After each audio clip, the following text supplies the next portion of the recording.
Salve, salve, meu povo! Aqui quem fala é Augusto Gomes e está começando mais um episódio do nosso podcast Pedra de Esquina, o podcast mais firmeza da internet. No episódio de hoje, vamos falar sobre valorização. Na verdade, vamos falar sobre autovalorização. A gente vai aprofundar mais esse assunto daqui a pouco, os conceitos para a gente poder saber como a gente pode se valorizar. Mas antes disso, eu quero me valorizar este podcast que você está ouvindo, pedindo para você acompanhar o nosso perfil no Instagram, @PedraPodcast, no Instagram, @PedraPodcast. Lá tem todos os detalhes dos outros episódios. Esse é o 29º, mas já tem 28 episódios por lá, e cada um deles tem um texto de informação sobre ele. Também tem uma arte muito linda e que me dá muito trabalho de fazer, que é a identidade visual, é toda feita em pixel art, então desenho digital que eu mesmo faço, então vá lá valorizar. E também por lá você pode sugerir temas, fazer comentários sobre os episódios, então pode comentar na arte do episódio alguma coisa que você está ouvindo sobre esse episódio, e também pode pelo direct, se preferir, mandar sugestão de pauta, de tema, de mudanças, enfim, pode comentar, ajuda a gente a fazer esse trabalho, participa. É importante pra gente ter esse retorno de vocês. Então bora lá, sem mais delongas, falar sobre o episódio de hoje. Te valoriza, porcaria. Primeiro, na verdade, vai ser também um desabafo. Eu vou contar sobre várias histórias, porque não é tão simples assim. Não adianta eu falar que, eu me amo, eu me aceito, porque na verdade esse é um desafio que acho que muitos de nós precisamos trabalhar na nossa vida. Poucas pessoas, eu acredito, que têm isso como algo resolvido. Mas é sempre bom a gente entender os nossos potenciais e valorizar quem a gente é. Para entender melhor sobre esse assunto, tem 4 conceitos que a gente tem que entender, que é autovalorização, autoestima, autoconfiança e autossabotagem. São 4 expressões que, uma delas só que eu trouxe um conceito de fora, as outras 3 eu acho que elas são muito autoexplicativas. Quando a gente fala auto, essa palavra auto com o auto antes de uma expressão, de um substantivo, de um verbo, ele quer dizer aquilo que a pessoa está fazendo para ela mesma. Então, no caso, autovalorização é a valorização que a pessoa tem para ela mesma. Autoconfiança é a confiança que ela tem nela mesma. Autossabotagem é quando ela está sabotando ela mesma. Então, quando a gente fala auto, a gente está voltando para a própria pessoa sobre aquela definição.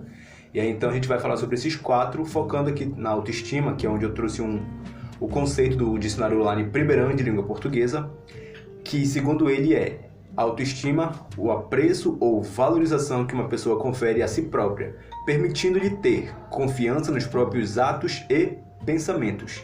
Então, muitas pessoas entendem o que é autoestima, talvez não dentro de um conceito mais rebuscado, mas no geral a gente sabe o que é autovalorização, autoestima, autoconfiança, autossabotagem. Na teoria, na prática a gente precisa trazer também isso, trazer esses conceitos para fazerem parte da nossa vida e entender a importância de cada um deles. Porque nós somos seres individuais, mas também somos seres sociais. Então, quando a gente vai falar sobre essas questões que voltam para nós mesmos, como, por exemplo, o grande do autoajuda, a gente precisa se ajudar, porque a gente é individual e muitas das vezes tem coisas que somente a gente pode fazer pela gente. Então acaba que a gente precisa entender que somos seres individuais, além de sermos seres sociais. Somos sociais no sentido de a gente ter que conviver com colegas de trabalho, com a nossa família, com nossos amigos, mas também a nossa convivência com a gente mesmo, isso é muito importante, é uma relação que a gente precisa tentar e a gente precisa se valorizar. Então, por isso esse episódio, e a gente vai falar um pouco mais sobre essa discussão. Eu vou trazer algumas dicas que eu aprendi ao longo da minha vida, alguns conceitos que eu estou criando, então qualquer coisa pode me julgar por isso, porque nesse caso não vão ter muitas bases. Eu trago experiência de vida para esse assunto e eu vou trazer exemplos, na verdade, coisas que aconteceram comigo, situações, e como que isso me ajudou a entender o que eu estou apresentando aqui para vocês. O primeiro, eu quero falar sobre como que a gente é influenciado pelo ambiente de fora da nossa cabeça e isso afeta a nossa cabeça.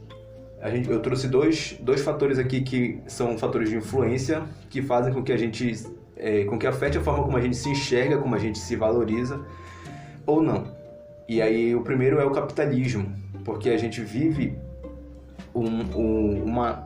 Eu não sei se isso é de agora ou se sempre foi assim, mas a gente vive em um estado de cobrança e de perspectiva em sucesso que as pessoas, eu já até falei sobre isso aqui várias vezes em outros episódios, que as pessoas elas tentam perseguir objetivos que às vezes são inalcançáveis ou às vezes elas nem têm motivação para isso. As pessoas correm atrás de coisas que elas nem sabem porquê, mas na verdade é porque tem todo um movimento externo de fora da nossa cabeça que diz que a gente precisa ser de tal jeito, precisa ter tais coisas, precisa chegar em determinados lugares, e isso a gente precisa realmente parar para refletir sobre, porque isso afeta muita gente.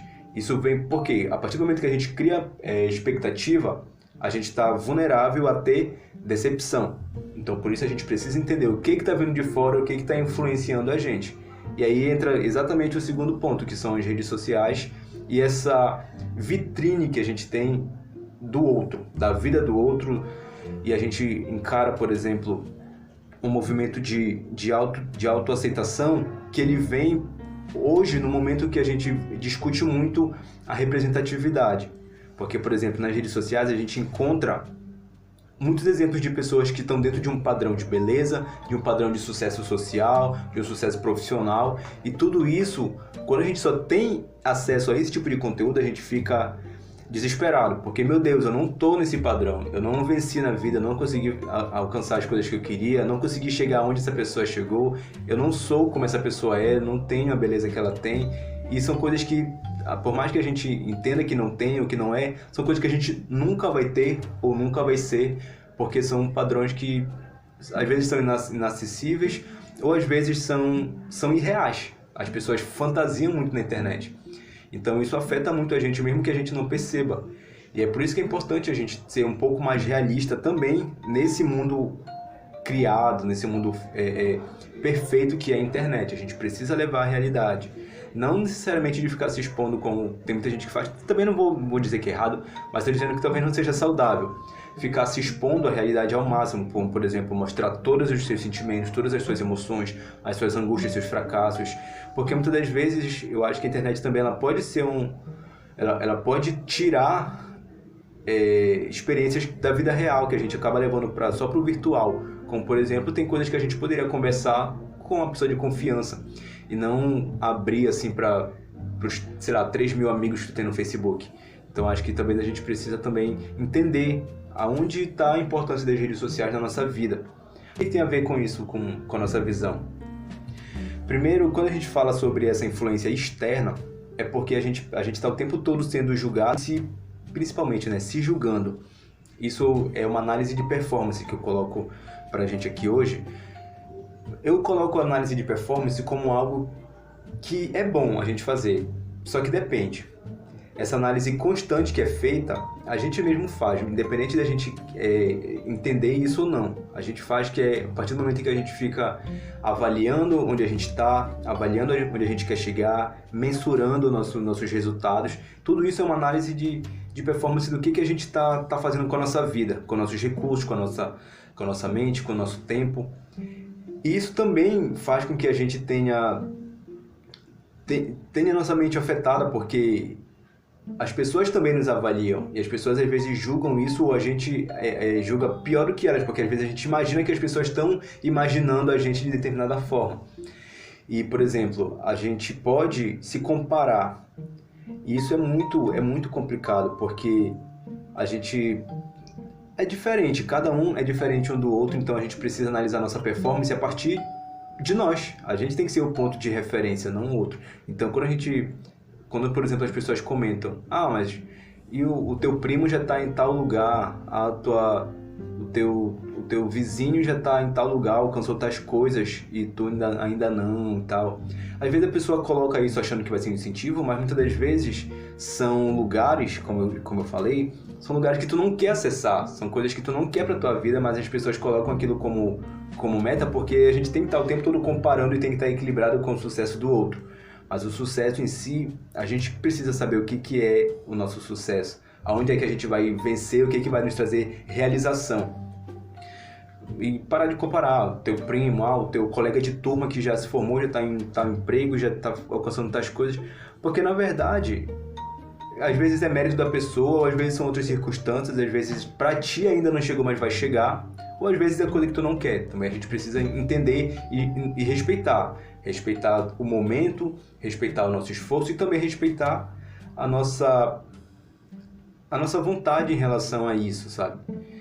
E a gente precisa, quando a gente sofre essa influência de fora, a gente precisa entender que as relações, elas podem ser tóxicas. E a gente precisa fugir de relações tóxicas.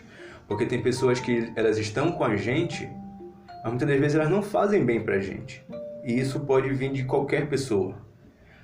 Porque a gente vive em um mundo de cobranças, às vezes a gente vive em um mundo de exigências e não tem um retorno, sabe? Não tem uma troca, as pessoas, às vezes elas não... Ao mesmo tempo que a gente está sendo cobrado por várias pessoas, pode ser um professor, pode ser um patrão, mas também pode ser o teu pai, a tua mãe, o teu namorado, namorada, enfim.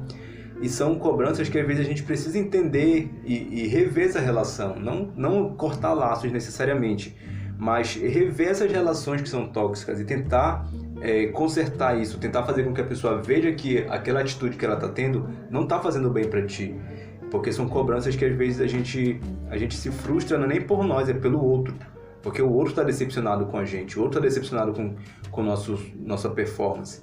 E a gente precisa entender que, no final das contas, é sobre nós, sabe? Não é mais sobre o outro. Muitas das vezes é a gente que vai lidar com o bônus de vencer, mas também com o ônus de perder.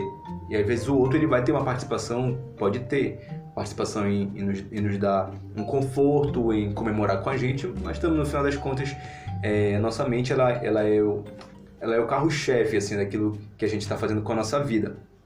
Então por isso a gente precisa ser gentil com a gente mesmo.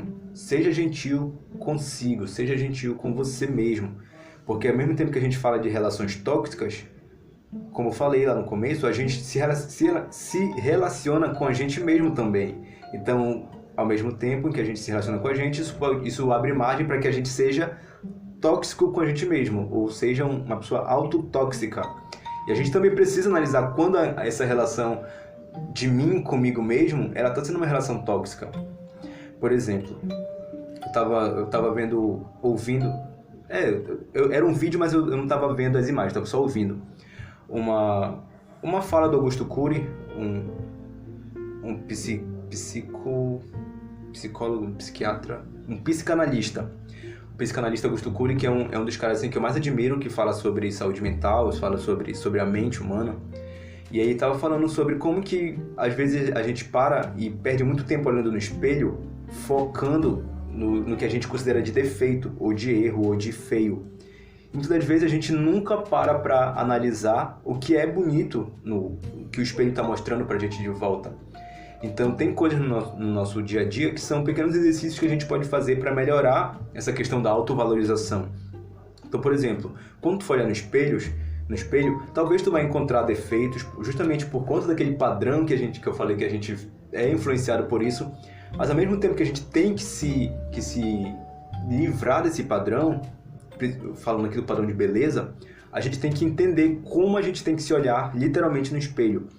Olhar com gentileza, olhar focando naquilo que tu acha bonito, que tu te sente bem e valorizar isso também, sabe? Não apenas focar naquilo que tu acha que poderia ser melhor e ficar sofrendo por isso, mas valoriza também aquilo que tu acha que é bacana, que é bom, que é bonito, porque são exercícios que a gente vai fazer que vai nos trazer um conforto melhor com a gente mesmo, com a nossa imagem, porque também é um conceito que, quando a gente fala de autoestima, está muito ligado também com essa forma como a gente se enxerga visualmente mesmo, do nosso corpo, da nossa imagem.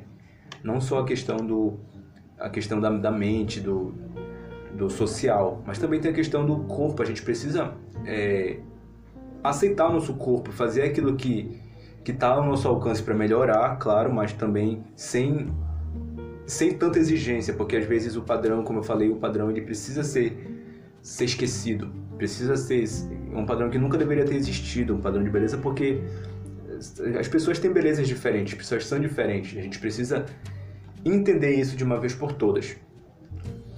E aí, a partir do momento em que a gente entende o nosso corpo, aceita a nossa imagem e melhora aquilo que realmente dá para melhorar, o que não dá para melhorar, aceita que dói menos, né? Porque vai fazer o quê? Plástica? Vai fazer um transplante de cara, um transplante de corpo? Não, na verdade a gente precisa entender que o padrão, ele existe, mas não deveria. As pessoas são diferentes e a gente precisa entender as diferenças em todos os sentidos, inclusive no sentido físico, do corpo, das formas, das cores, dos formatos. A gente precisa aceitar o nosso diferente, entender e enxergar uma beleza que a gente tem, que é uma beleza peculiar. Cada um tem, e a gente é singular. Isso vem justamente porque eu acho que eu falo também muito sobre como que Deus é o nosso Criador, porque Deus, ele é muito criativo, tanto que ele fez as pessoas totalmente diferentes. Algumas são muito parecidas com as outras, né? Mas a maioria das pessoas são diferentes em todos os sentidos, principalmente de personalidade e de fisionomia mesmo. Isso não é porque teve falhas na hora de fazer uma pessoa, ou sei lá, o molde quebrou, o pincel estava sujo, não. Isso acontece porque o artista, ele é criativo, então ele teve esse portfólio de texturas, de cores, de formatos, de tamanhos para fazer as pessoas diferentes. Então, glória a ele pelo trabalho. E aí a gente precisa também, além do corpo, a gente precisa entender quais são os nossos pontos fortes. Isso aqui falando sobre habilidades, talentos, vantagens. E a partir disso, valorizar isso também. Mesmo que as pessoas não reconheçam, valoriza aquilo que tu tem de forte, sabe? E tenta melhorar aquilo que dá para ser melhorado, aquilo que tu tem, por exemplo, de fragilidade, dá para ser melhorado. Mas aquilo que tu tem de ponto forte, reconhece, porque todos temos ponto forte, todos temos habilidades, talentos, vantagens assim, em relação aos outros, e isso tudo a gente precisa entender, porque a partir do momento que a gente entende que é isso, a gente passa a se ver melhor, passa a se ver com mais potencial para determinadas situações. A gente precisa ter isso em mente, ter muito claro isso. Não, eu sou capaz, eu tenho habilidades, algumas são natas mesmo, a gente nasce com isso, a gente tem essa facilidade, mas outras a gente precisa também reconhecer o esforço que a gente teve para alcançar a tal habilidade técnica, tal talento, para aperfeiçoar aquilo que a gente já tinha, mas a gente teve um esforço, por exemplo, para alcançar tal título, para alcançar tal estado do corpo, né? Sei lá, eu malho para ter o corpo que eu tenho, eu estudei para ter o conhecimento que eu tenho, então a gente precisa reconhecer isso. Entender também que as falhas, elas são para correção e não para martírio, porque muitas das vezes as pessoas se julgam muito nesse sentido, se cobram muito, e quando falham, as pessoas não têm piedade de si para avaliar essa derrota. Então a gente precisa também entender que não somos perfeitos, a gente nunca vai acertar sempre. A gente também vai ter momentos em que a gente pode errar, ou acertar de forma como a gente não gostaria, sei lá, a gente talvez não deu o nosso melhor, ou talvez o nosso melhor não seja o suficiente para alcançar aquilo que a gente está querendo fazer. E a gente precisa entender, sabe, se perdoar, porque as falhas, elas vão vir. A gente está falando de ser humano, o ser humano, ele é limitado, a gente tem limitações de tempo, de espaço, de energia, de dinheiro, todos os recursos são limitados de alguma forma. Para alguns, uns são mais, para outros são menos.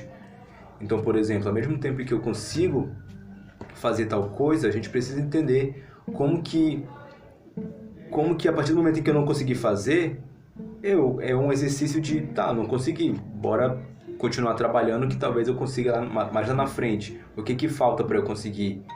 Falta isso, então bora correr atrás disso. Por exemplo, em relação às falhas, eu tenho uma situação que aconteceu comigo, que é uma situação que se arrastou assim na minha vida.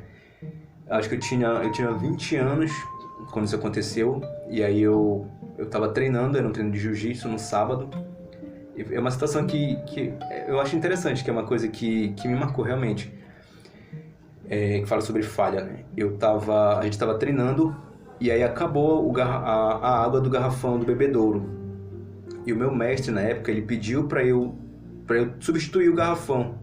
Só que a gente estava treinando, né? Então estava cansado e estava suado. E quando eu carreguei o garrafão para colocar no bebedouro, ele caiu dos meus braços e explodiu o garrafão. Tanto que foi água pela parede até o teto, que acho que são 20 litros, né, esses garrafões de bebedouro. E foi água por todo o chão e foi para baixo do tatame. A gente teve que parar o treino, além do prejuízo de ter perdido a água, ter quebrado o garrafão. Teve que parar o treino, desmontar as peças de tatame, limpar todo o chão. E foi assim um caos. E a partir daquilo eu fiquei assim me sentindo, sei lá, me sentindo muito mal por conta disso.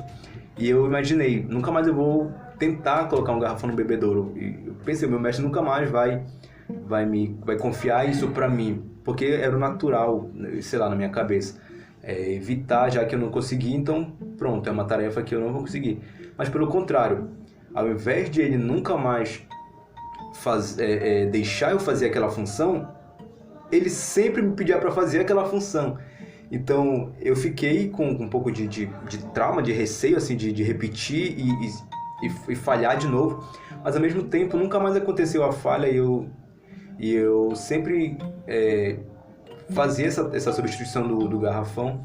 E eu fiquei pensando, acho que tem umas 2, 3 semanas, tem umas 2 semanas. Agora eu tô treinando em outro lugar, em uma outra fase, sou uma outra pessoa, né? E aí eu tava lá no treino e aí acabou a água do bebedouro também. E aí o meu outro mestre, ele pediu para eu trocar o garrafão. E aí na mesma hora eu voltei no tempo, assim, para aquele momento, para aquela situação. E eu fiquei com aquela mesma sensação de apreensão. E quando eu consegui trocar o garrafão sem estragos, eu até comentei com um brother lá de treino que estava comigo, eu contei essa história para ele. Porque é algo que realmente me marcou e não apenas por eu ter falhado e ter sido um caos, mas pela forma como o meu mestre encarou aquilo. E ele ter reconhecido a minha falha, mas ao mesmo tempo ele não ter desistido de mim para aquela função. E às vezes a gente tem que ter essa mesma mentalidade, sabe? A gente, quando falha em determinada situação, a gente não tem que simplesmente desistir de nós. A gente tem que buscar aperfeiçoar o que faltou para a gente acertar. O que foi que faltou? Faltou, sei lá, enxugar o suor do meu braço para ter aderência no garrafão. O que faltou? Equilíbrio. Então bora trabalhar no que falta para a gente conseguir acertar. Porque a falha ela vem para mostrar que a gente tem algo para ser atentado. Mas a partir desse momento a gente também não pode desistir de nós. Que a falha, ela, como eu falei, ela vem para a gente corrigir. E não para a gente ficar se martirizando e se limitar para sempre por conta de ter falhado. E aí, a partir disso, o próprio jiu-jitsu ele me ensina muitas coisas. E aí eu entendo, além de falhar e consertar as falhas, tem uma outra situação que eu vivo no jiu-jitsu que eu quero trazer também aqui para nós, que é comemorar as pequenas conquistas. Eu vou trazer o exemplo, na verdade, do jiu-jitsu, mas só que esse tópico, né, comemorar as pequenas conquistas, eu acho que isso está muito também dentro daquilo que eu falei sobre o padrão. Que muitas das vezes o padrão ele é um padrão muito exigente, muito ingrato também. Ele faz com que ele diz que a gente precisa sempre estar nos primeiros lugares, sempre estar acima da média, sempre ser o melhor, mas muitas das vezes o nosso esforço, a nossa capacidade, ela não é suficiente para a gente chegar lá. Isso pode ser mérito de outras pessoas em conseguir chegar lá, mas às vezes para nós a gente tem que entender que muitas das vezes trazer pra gente essa realização são coisas menores, a gente precisa entender o nosso esforço, sabe? Então, por exemplo, no jiu-jitsu, eu tenho uma situação que eu não tenho vergonha de falar sobre isso porque eu reconheço que era mérito das outras pessoas e reconheço o meu estado de limitação. Eu disputei vários campeonatos quando eu era faixa branca, que eu treinava naquela época, e eu nunca ganhei uma luta num campeonato. E por que eu continuava lutando? Porque eu não lutava só para ganhar, eu lutava porque eu era atleta para...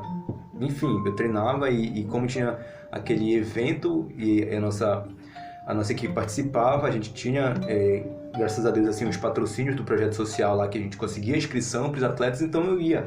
Mas eu entendia, eu sabia da minha capacidade, eu sabia das minhas limitações, eu sabia também do potencial das outras pessoas e dos esforços que elas tinham para alcançar aquilo. Talvez não fosse o mesmo do meu e realmente talvez não era mesmo. E aí, o que acontece? Existe uma coisa no jiu-jitsu chamada finalização e outra chamada pontuação. Porque numa luta, determinado golpe, determinada posição, ela tem um ponto. Mas também, se tu conseguir finalizar a pessoa, fazer ela desistir da luta, que é dar 3 tapinhas, que é um sinal de desistência, aquilo é uma finalização. Então, nas primeiras lutas, eu sempre era finalizado. Caía em algum golpe que eu não conseguia sair e eu era finalizado.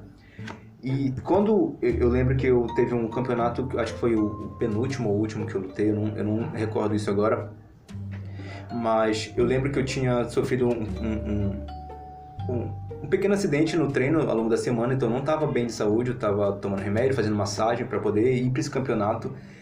E foi um campeonato que eu estava muito cauteloso, eu até pensei várias vezes em não lutar ele, porque eu realmente estava me recuperando desse acidente que eu tive na minha costa lá num treino. Mas foi o primeiro campeonato que eu não fui finalizado, que eu perdi por pontos. E não foi muitos pontos, acho que foram dois pontos de diferença. E eu fiquei muito feliz, mesmo tendo perdido a luta, porque foi um avanço, foi uma pequena conquista. Eu não fui finalizado, eu perdi por ponto. E no dia a dia, no próprio treino, eu trago essa mentalidade de comemorar as pequenas conquistas. Porque, por exemplo, numa luta de treino, talvez eu não consiga finalizar uma pessoa. Mas se eu conseguir, por exemplo, alcançar uma posição de superioridade diante de uma pessoa que é forte, que é mais graduada do que eu, que é outra faixa acima de mim, isso para mim tem muita importância. Tem muita importância, porque são pequenas coisas que eu não conseguia, que agora eu conquistei, sabe? Então, a gente precisa valorizar isso e comemorar isso. Então, tem pessoas que, por exemplo, têm uma luta muito mais técnica. E, então, por exemplo, a pessoa acaba que tu não consegue trabalhar muito, não consegue tentar chegar numa posição de superioridade na luta com essa pessoa. Se em algum momento tu conseguir, aquilo é uma situação para tu comemorar. Então eu trago muito isso do jiu-jitsu, que é uma coisa que eu aprendi, que eu absorvi e eu trago pro meu dia a dia.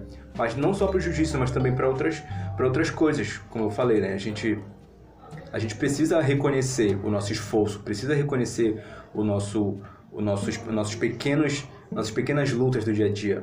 Por exemplo, uma nota de uma prova, alcançar uma nota de uma música, conseguir, sei lá, são coisas assim do dia a dia, sabe? Conseguir acordar cedo, conseguir cumprir a tua agenda que tu terminou para aquele dia, são pequenas coisas que a gente precisa comemorar. Assim como a gente precisa analisar a falha para corrigir elas e não para ficar se martirizando, quando a gente acertar, a gente também tem que se dar os parabéns. Isso faz muito parte dessa valorização que a gente precisa ter para nós mesmos. Porque o outro ele já é muito cruel, na maioria das vezes. As pessoas elas só conseguem ver quando a gente acerta e tá lá para aplaudir, para parabenizar. Mas quando a gente erra, às vezes as pessoas elas também não têm esse mesmo empenho, sabe, em te aconselhar, em te ajudar a melhorar, em te mostrar caminhos alternativos. Então a gente precisa ser esses dois lados. A gente precisa também comemorar nossas conquistas, mesmo quando as pessoas não enxergam aquilo como algo grande e tiram por menos. A gente precisa entender a grandeza disso, entender a importância daquilo pra gente, e também a gente precisa entender, quando a gente falhar, que aquilo, mesmo que as pessoas sejam cruéis demais, a gente precisa ver aquilo também como incentivo para fazer melhor da próxima vez, se tiver uma segunda oportunidade.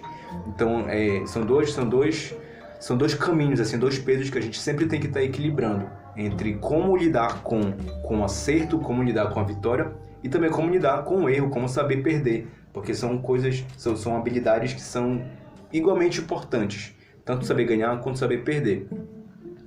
E por último, eu quero falar sobre o contentamento, porque a gente precisa se contentar com a melhor versão que a gente tem agora. Mesmo que essa não seja a última que a gente vai ser, a gente precisa se contentar com ela e entender que ela é uma evolução daquilo que a gente já foi no passado. Então, quando a gente fala de valorização, a gente tem que olhar muito para o presente, porque o passado, ele mostra como a gente já foi. E muitas das vezes a gente tem que entender quando a gente está evoluindo, quando a gente está melhorando, ou quando a gente olha para trás e vê que a gente era pior, que a gente fazia coisas piores, que a gente era mais burro, que a gente era mais fraco, que a gente era mais... E a gente olha hoje e fala, eu ainda não sou o potencial de inteligência, de força, de sucesso, mas eu já estou muito melhor do que eu já fui um dia. Então a gente precisa entender essa nossa versão atual e nos dar os parabéns por isso. mas ao mesmo tempo olhar para o futuro e mirar em metas maiores. Eu posso melhorar, eu posso ser alguém melhor, eu posso melhorar essa versão de mim mesmo, então bora fazer isso. Mas enquanto isso não acontece, que bom que eu já estou nesse processo, que bom que eu já não sou a mesma pessoa de 5 anos atrás, de 10 anos atrás. Eu não sou a mesma pessoa que era no ensino médio, não sou a mesma pessoa que era no ensino fundamental.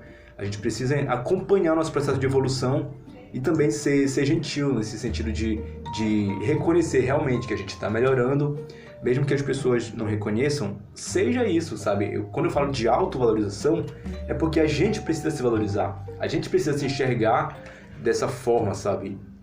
Mesmo que as circunstâncias elas não sejam gentis com a gente, mesmo que o mundo seja cruel, seja pesado, que a gente seja justo em reconhecer quando fracassou, quando errou, quando falhou, mas também parabenizar quando acertar, parabenizar quando tiver uma evolução e sempre mirar em ser melhor,